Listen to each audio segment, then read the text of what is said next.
میرا غفلت میں ڈوبا دل بدل دے.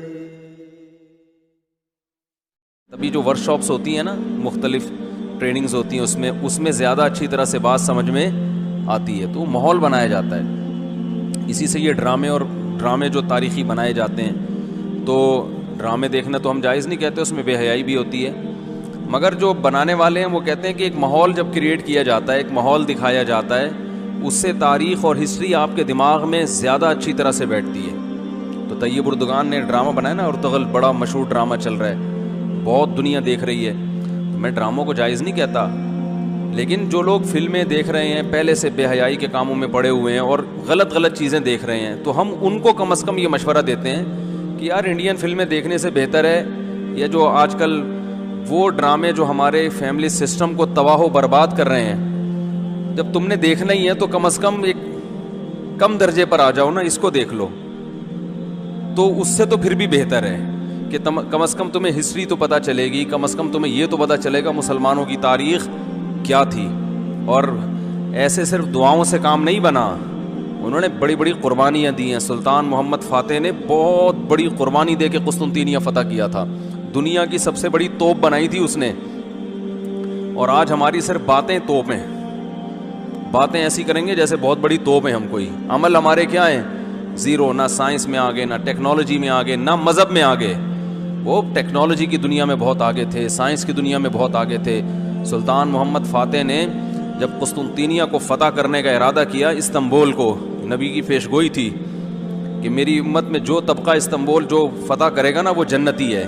تو صحابہ کے دور سے کوششیں ہو رہی تھیں، اور استنبول میں 1000 سال سے خلافت قائم تھی عیسائیوں کی، اور اسے کوئی فتح کر نہیں سکتا تھا. ابو ایوب انصاری رضی اللہ تعالیٰ عنہ گئے، وہ نہیں فتح کر سکے، ان کی قبر وہیں بنی. بڑے حملے ہوتے رہے، اتنی چوڑی دیوار میں نے خود دیکھی، اس کی میں نے ویڈیو بھی بنائی تھی. اور اتنی لمبی دیوار شہر کے گرد کہ اس کو ناممکن اسباب کی دنیا میں ایئر اٹیک تو ہوتے نہیں تھے نا اس زمانے میں، جانا تو پیدل فوج نہیں تھا، جائے گی کہاں سے بھائی، چڑھے گی کیسے اس پہ؟ سیڑھیاں لگا کے جو چڑھتے تو اوپر انہوں نے گرم تیل گرم ہوتا تھا، اس کے دیگ رکھے ہوئے ہوتے تھے، تو وہ دیگ الٹتے تھے تیل ڈال کے. کوئی چڑھ نہیں سکتا تھا، بہت زبردست ڈیفنس تھا، کوئی میلی آنکھ اٹھا کے دیکھ نہیں سکتا تھا، اور جتنی لڑائیاں ہوئی سب ناکام ہوئی تھی.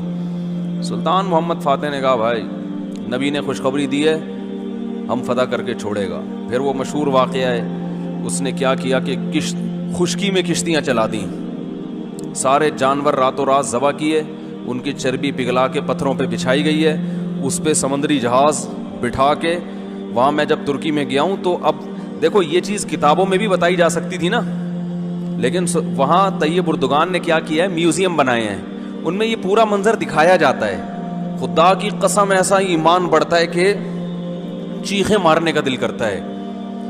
ایسی جو علماء بھی گئے ہیں نا، بنوری ٹاؤن کے ایک شیخ الحدیث گئے تھے، وہ کسی نے بتایا وہ رو رہے تھے چیخیں مار کے. جو جاتا ہے یہ منظر ہوتا ہے، وہ جب دکھاتے ہیں نا اپنی آنکھوں سے، بھائی کیا منظر، اور کیسے وہ کشتیوں کو راتوں رات خشکی پہ لے کے چلے ہیں، اور خشکی پہ لے جا کے پیچھے سمندر میں اتارا، اور سامنے سے بھی اٹیک اور پیچھے سے بھی اٹیک.